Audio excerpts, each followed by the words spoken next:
Cet highlighter n'est vraiment pas adapté à ma carnation.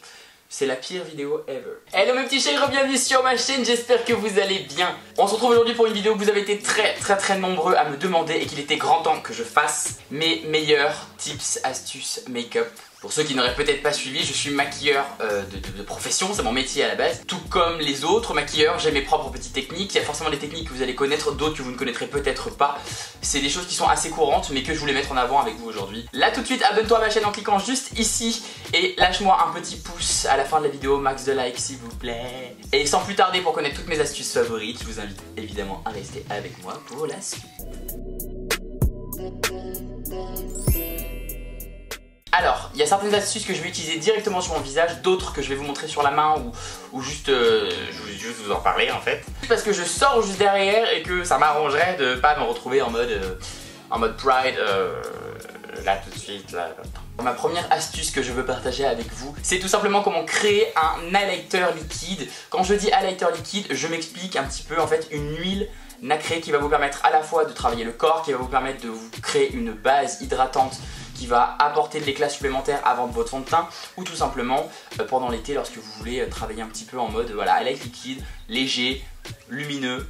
C'est la meilleure technique. Enfin, la meilleure. C'est en tout cas ma technique, c'est une technique que j'utilise très souvent en mode, que j'utilisais sur les défilés et que j'utilise également sur tout ce qui va être make-up d'été parce que ça marche hyper bien et que c'est hyper naturel et que ça évite d'en mettre trop. Pour ceci, nous allons prendre deux petits produits. Alors, je pense qu'il est même pas à ma teinte réellement celui-là, mais c'est pas grave, on est pas ça près. Je vais prendre un highlighter de chez By Terry, qui est en l'occurrence le Gem Glow Trio Compact, ainsi que ma petite huile de maracuja de chez Tarte. Et nous allons faire une petite démonstration. Alors, ce que je viens faire, c'est que je viens prendre mon petit produit avec un petit coupillon. Attention, si vous tenez vraiment à l'esthétique et à la beauté de votre highlighter, prenez-en un qui est déjà bien entamé, qui soit pas tout beau tout neuf, parce que sinon ça fout quand même les boules de venir le gratter. Je viens prélever un peu de matière, comme ceci. Magnifique. Il a quand même bien douillé, il était tout beau et maintenant il est plus du tout beau. Et je viens prélever un tout petit peu d'huile, je vais en déposer quelques gouttes, comme ceci. Et avec mon goupillon, je vais venir mélanger la poudre à mon huile. Au niveau du dosage de l'huile et de la light, c'est vraiment à vous en fait de choisir ce que vous préférez. Il y en a qui vont mettre très peu d'highlight pour beaucoup d'huile parce qu'ils veulent juste avoir un léger effet nacré. Il y en a qui veulent vraiment de l'intensité et du glow partout. Et dans ce cas là, vous mettez moins d'huile et plus d'highlight. Et on va pouvoir venir travailler notre petit highlight comme ceci. Et je ne sais pas si vous le voyez, on le voit tout de suite. Donc là, ce sera plutôt une base de teint, puisque j'ai pas de fond de teint à appliquer avant. Et en fait, vous allez vraiment pouvoir vous en servir comme d'un highlighter liquide. Et cette technique-là fonctionne extrêmement bien. Lorsque vous allez par exemple à la plage, alors oui, c'est de l'huile, ça va partir. Hein. Donc là, ça vous fait vraiment glow sa mère. Hein. Genre... Voilà. Deuxième astuce qui est une des astuces que j'utilise le plus tout le temps et particulièrement lorsque je maquille Marie, c'est comment faire tenir au maximum son make-up tout en n'ayant pas 15 tonnes de matière, 15 tonnes de poudre. Lorsque je maquille Marie, je prends cet exemple là, c'est qu'il faut que ça tienne vraiment toute la nuit, toute la soirée parce que lorsque c'est pour des events, on transpire beaucoup, on danse, il faut vraiment que ça tienne un maximum. Je prends en général deux fixateurs différents. Le premier c'est le Fix Plus Mat que je vais appliquer entre chaque étape du teint, c'est-à-dire que j'hydrate ma peau, je mets un coup de Fix Plus Mat, je viens mettre mon fond de teint, je mets un coup de Fix Plus Mat, je viens mettre mon anti-cerne, je mets un coup de Fix Plus Mat, etc. En faisant cette technique, je vous jure que votre make-up va tenir de façon impeccable. Mais celui-ci c'est un fixateur qui est matifiant, qui est très matifiant, qui peut même faire des petites traces. Donc je ne l'utilise jamais comme spray de finition, je ne l'aime pas en spray de finition parce qu'il peut avoir tendance à marquer avec des petites particules. J'aime pas ça, je trouve pas ça joli et ça m'agace d'avoir fait un teint impeccable et d'obtenir des petites traces blanches qui me plaisent pas. Ce que je fais une fois que j'ai bien fixé, ça me dérange pas de rajouter un petit peu d'hydratation derrière. Je viens prendre ce type de spray là, vous en avez dans plein d'autres marques, hein. C'est pour le coup là c'est le 8 Hour de chez Elisabeth Arden qui est un spray hydratant et fixateur. Et du coup ça me permettra de retirer mes excédents de poudre si j'ai poudré entre temps le teint. En général si on travaille sur un teint qu'on veut matifier quand même, on utilise de la poudre. Ça va donc nous enlever le côté particule de poudre, l'effet poudré, l'effet de matière. Ça va réhydrater un peu, donc repulper le visage. Et on va donc avoir un teint qui sera lisse, impeccable et qui tiendra parfaitement. Et j'en profite parce qu'elles sont trop bonnes. Troisième astuce, c'est une question qu'on me pose assez souvent, c'est comment obtenir de l'intensité au niveau des fards, notamment des fards bleus, des fards colorés. Maintenant que j'ai mis cette huile, je brille mais genre hardcore. Je vais donc vous montrer mon petit exemple sur la main. On va se munir de cette petite palette dont je ne citerai pas le nom parce que j'aime pas la personne. Et on va travailler avec ce type de bleu là pour voir vraiment la différence d'intensité qu'on peut obtenir avec et sans la technique. Je vais venir prélever vraiment, j'en prélève bien pour que vous voyez vraiment que je triche pas et que dès la première fois, les fards sont déjà bien pigmentés. On a déjà une belle intensité. Mais on peut voir qu'au niveau de l'accroche du produit, déjà il n'y a pas de base, donc évidemment c'est moins intense. On a ce côté qui se diffuse pas de la même façon partout. Et c'est quelque chose qui peut être très agaçant en maquillage. Ma technique pour venir intensifier, c'est un truc tout bête que vous avez dû voir un nombre de fois incalculable, mais je vous la présente quand même dans cette vidéo. C'est tout simplement de venir prendre un produit crème à la couleur du fard. Là c'est un caviar stick de chez Laura Mercier, je l'ai reçu aujourd'hui d'ailleurs, il vient de sortir. C'est un bleu, donc là on est vraiment sur un bleu nuit, donc c'est très intense. Vous pouvez très bien utiliser n'importe quel crayon, par exemple les crayons lèvres que vous avez chez Kat Von D qui sont toutes les couleurs. Lorsque vous avez une couleur que vous voulez intensifier, venez travailler sur vos paupières directement avec le crayon en question et vous allez venir blender avant d'appliquer votre fard. Et je vous jure que ça fait une vraie différence. On vient travailler avec notre petit fard. Vous voyez, il est déjà très intense de base. Lorsqu'on va le blender un petit peu, on va perdre un petit peu en intensité. C'est tout à fait normal. On va venir le travailler comme ça. Comme on viendrait blender en fait sur une paupière. Les bleus ne se ressemblent pas, hein. C'est juste que j'avais pas la couleur adéquate, mais c'est juste pour que vous ayez un exemple. On va avoir notre base. Pour vous montrer que la technique fonctionne vraiment, c'est que le premier je l'ai appliqué au doigt, donc avec plus d'intensité. Là je vais l'appliquer au pinceau. Et vous allez voir que tout de suite, bam, c'est un truc de ouf. Et je vais vraiment en mettre partout pour qu'on voit pas le fard en dessous et que vous me disiez pas mais oui mais en même temps c'est pas la même couleur, ça fonctionne pas. Je ne l'ai pas appliqué une seule fois au doigt et vous voyez clairement la différence entre les deux. Travaillez avec un produit crème avant de la couleur adaptée et je vous jure que vous allez avoir un make-up qui va popper comme jamais il a popé de sa vie. Quatrième petit tips, je vais pas vous le montrer, on va le faire assez rapidement, je veux juste vous en parler. Ça concerne les sourcils. La plupart du temps lorsqu'on fait son make-up, on a tendance à hydrater son teint, on fait tout, on met son fond de teint, blablabla machin, et on attaque ses sourcils. D'autres font les sourcils en premier, d'autres les font à la fin, etc. Ça n'a pas d'impact par rapport à ce dont je vais vous parler. Et il y a un petit tip que j'utilise tout le temps et que je vous montre jamais en vidéo parce que je sais pas pourquoi je vous le montre pas en vidéo, faudrait que je vous le montre. C'est que j'ai tendance à poudrer les sourcils avant de les travailler. Il y a plein de gens qui disent mais faut pas poudrer les sourcils, ça grise le poil, etc. Oui, ça grise le poil. Mais lorsque vous venez poudrer vos sourcils et que vous venez les brosser après, vous allez retirer l'excédent de poudre sur le poil. Mais en revanche, vous allez boire et absorber tout l'excédent de sébum ou d'huile ou d'hydratant qu'il peut y avoir au niveau du sourcil. Et donc votre matière au niveau du crayon sourcil, au niveau de la pommade va beaucoup mieux accrocher et surtout sera beaucoup plus précise. Ça va quand même glisser, attention ça va pas accrocher le crayon, mais ça va permettre d'avoir l'intensité immédiate. Et donc si on veut vraiment donner du poil par poil par exemple avec un crayon, vu que ça va tout de suite prendre, vous aurez beaucoup plus de facilité à dessiner en fait votre poil par poil et à avoir tout de suite l'intensité de votre trait. Et ça va surtout être un gain de temps parce que vous allez moins repasser toutes les 15 secondes pour avoir l'intensité puisqu'elle sera immédiate, que le produit, le pigment va vraiment prendre et accrocher à la peau. Maintenant pensez bien à les brosser entre l'application du maquillage et le fait de poudrer. Sinon vous allez avoir les sourcils tout gris, ce sera pas joli. Enfin de toute façon il faut toujours brosser un sourcil. Pour l'astuce suivante, en fait je vais enchaîner deux astuces puisque je vais vous montrer un truc sur la première astuce et vous montrer un deuxième truc en appliquant celui de la première.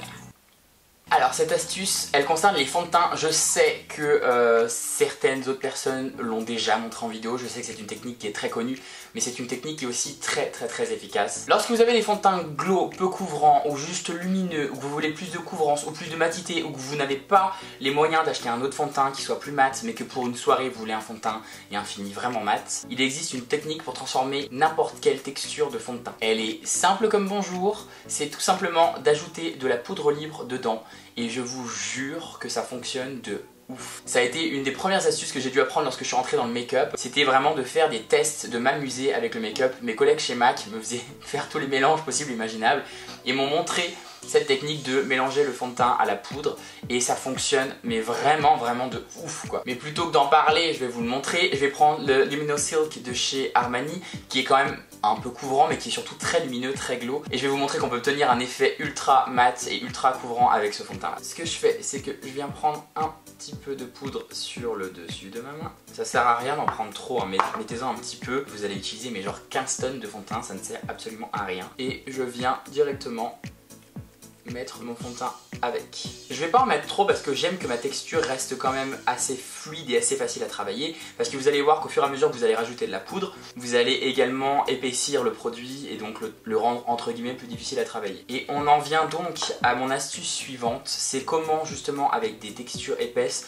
obtenir ce fini absolument parfait qu'on voit de partout, avec une technique que j'utilise tout le temps dans mes vidéos mais que je voulais vous remettre dans celle-ci. Et on va faire un zoom immédiatement. Donc là vous voyez, on voit quand même bien, on voit bien les pores de ma peau, donc ça ira très bien. Et pour moi, une des techniques incontournables pour obtenir un teint lisse, mat, parfait, flawless, genre impeccable tout le temps, c'est non pas de choisir entre le pinceau et le Beauty Blender, mais d'utiliser les deux. Je sais que ça va pas vous surprendre ici parce que je le fais vraiment dans chacune de mes vidéos. Je suis jamais rentré dans le détail en fait, je vais vous le montrer tout de suite. Alors je sais même pas si le fond de teint, le fond de teint est carrément trop clair pour ma peau, mais c'est pas grave. Je sais pas si on arrive à bien voir la texture de ma peau, elle ressort là tout de suite beaucoup. Alors, j'ai mis très peu de poudre, mais vous voyez, on va quand même garder la lumière, mais on a vraiment plus cet effet ultra méga glowy qui appartient au fond de teint Armani. On a quand même cette texture de fond de teint mat. Et je vais venir laisser à la rigueur tel quel ici pour que vous puissiez voir les pores. Mais je vais venir travailler avec mon Beauty Blender par-dessus. Pourquoi? Tout simplement parce que ça va venir retirer tout l'excédent de produit, mais ça va encore une fois blender. Et on va donc obtenir vraiment un effet seconde peau. Et donc, par conséquent, absolument aucun effet de matière. Et je ne sais pas si vous voyez, je n'ai même pas encore poudré mon teint. Et on a vraiment une texture très lisse, contrairement à ici où les pores ressortent beaucoup plus, puisque pour moi, un pinceau ne peut pas faire 100% du job. On a besoin d'avoir un produit qui vienne retirer tout ce qui est en excédent, tout ce qui est en trop. Moi je suis plus en recherche de naturel et vraiment d'effet de seconde peau. C'est vraiment le mot seconde peau, c'est voilà, de cacher cet effet maquillé et d'obtenir une peau la plus naturelle possible. Maintenant je suis blanc mais que sur certaines zones du visage. Bref, on s'en fout, c'est pas l'important. L'important c'est pas d'avoir un beau teint ou de faire correctement son make-up aujourd'hui, c'est de vous montrer comment et par quelle technique on aura un beau make-up. Voilà, bon c'est pas grave. Bah écoutez, pour la seule vidéo, je pouvais avoir l'air bronzé cette année, mais je serais quand même blanc comme un cul. Avant-dernière astuce, et c'est une astuce que je tiens de la mode, que je tiens des shootings et que je n'utilise globalement jamais en vidéo. Donc c'est une technique que vous ne voyez pas. C'est pour l'application de mon highlighter. C'est un truc tout con, mais lorsque je suis en shooting et que je veux vraiment harmoniser mon teint et avoir de la lumière de façon très diffuse de partout pour que ça rentre bien avec les flashs, pour que on n'ait pas ce côté bam highlight comme on peut le faire en vidéo, parce qu'en vidéo on a tendance, surtout sur YouTube, on a tendance à vraiment vouloir faire ressortir l'highlight à mort. Lorsque c'est de la photo, si c'est trop highlighté, ça ressort, ça se voit et c'est pas joli. Donc ce que je viens faire, c'est que je viens d'abord travailler mon highlighter avant le blush, avant le bronzer, après ma poudre évidemment, de façon à ce que lorsque je vais travailler les autres textures derrière, l'highlighter se fonde avec et donc vienne faire partie intégrante de la peau et ne soit plus une texture qui était posée en fait sur la peau. Je vais le faire que de ce côté là hein, parce que de toute façon j'ai pas vraiment de fond de teint ici. Lorsque vous venez en revanche utiliser cette technique là, j'y suis allé peut-être un peu fort, surtout qu'il n'est pas du tout à ma couleur, c'est que vous pouvez y aller vraiment comme un bourrin parce que vous allez revenir blender avec d'autres textures derrière. Cet highlighter n'est vraiment pas adapté à ma carnation. C'est la pire vidéo ever. Mais au moins c'est bien, comme ça vous pouvez voir un petit peu tout ce qu'il ne faut pas faire. Cette astuce là je vais la coupler avec la dernière astuce de cette vidéo. Ça concerne justement le bronzer et c'est la meilleure technique ever. C'est un truc tout bête aussi et c'est quelque chose qu'on a tendance à ne pas toujours dire. En vidéo c'est vrai qu'on a tendance à dire je prends mon fard en guise de fard, je prends mon blush en guise de blush, je prends mon bronzer en guise de bronzer. Voilà. Aujourd'hui je vais utiliser le California Peppermint qui est un des nouveaux highlighters de chez NYX qui est très joli, qu'on aime beaucoup, qui est assez nacré. Et par moments en fait on a tendance à se compliquer la tâche en make-up, surtout au quotidien, alors qu'avec un seul bronzer on peut tout faire avec. On va venir sculpter son teint, on va venir sculpter ses yeux, en fait on va faire un contour des yeux, mais ça va venir habiller le regard. Je vais le faire pareil que sur ces yeux là. Il va se mélanger avec mon highlighter vis-à-vis de l'astuce d'avant justement, ça va commencer à venir travailler notre matière et vous allez voir au fur et à mesure que tout se fond ensemble. Donc je viens prendre un peu de mon bronzer et on va commencer à venir travailler notre matière. Voilà, comme ça que je vais le récupérer mon côté bronzé. Et je sais pas si vous voyez déjà, en venant travailler et blender mon bronzer, mon highlighter se reblende à nouveau. Donc on a une trace qui est beaucoup moins présente, beaucoup moins importante. Et ce qui est bien avec cette technique, c'est qu'en plus de tout blender correctement, lorsque vous avez un highlighter qui n'est pas adapté à votre carnation, comme c'était mon cas là tout de suite, ça faisait assez grisâtre en fait sur ma peau et on voyait vraiment que c'était rose. Là, on a déjà le bronzer qui s'est mélangé avec.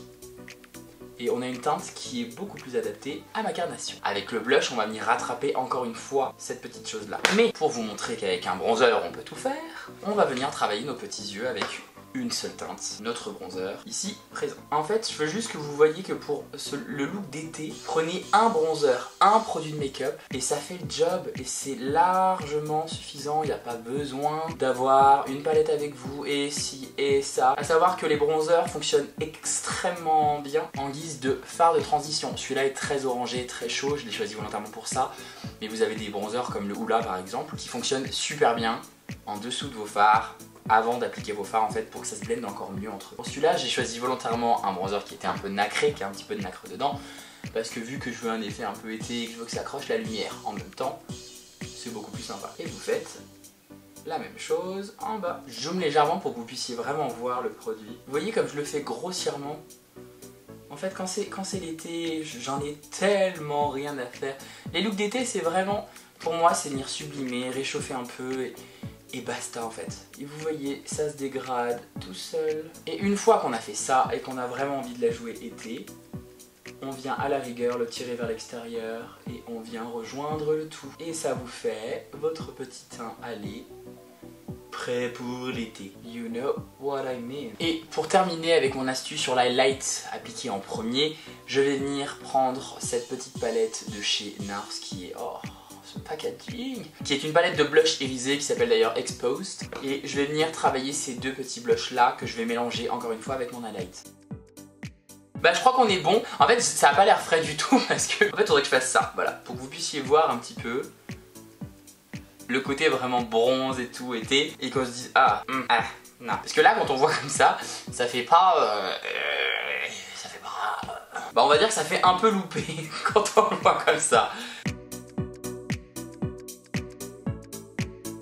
Cette vidéo est maintenant terminée, j'espère qu'elle vous a plu, j'espère que ces astuces vont vraiment vous aider, j'espère que vous allez les tester à la maison, que vous allez m'en parler, que vous allez me faire des retours, parce que c'est quand même le but. Dites-moi en commentaire quelles sont vos astuces, des astuces que je ne connais peut-être pas, parce que de toute façon j'en apprends tous les jours et je continuerai éternellement d'en apprendre tous les jours. Et dites-moi également en commentaire les astuces qui vous ont plu dans cette vidéo, que vous avez testé, que vous avez adoré. Avant de terminer, je vous invite encore une fois à vous abonner à ma chaîne en cliquant juste ici, à activer les notifications, à liker cette vidéo, je vais y arriver, à la partager autour de vous et à vous abonner à mon Instagram si vous voulez plus de contenu, plus de photos, de shooting, etc. etc. Je vous fais des tonnes et des tonnes de bisous, je vous aime fort d'amour et je vous dis à très très vite.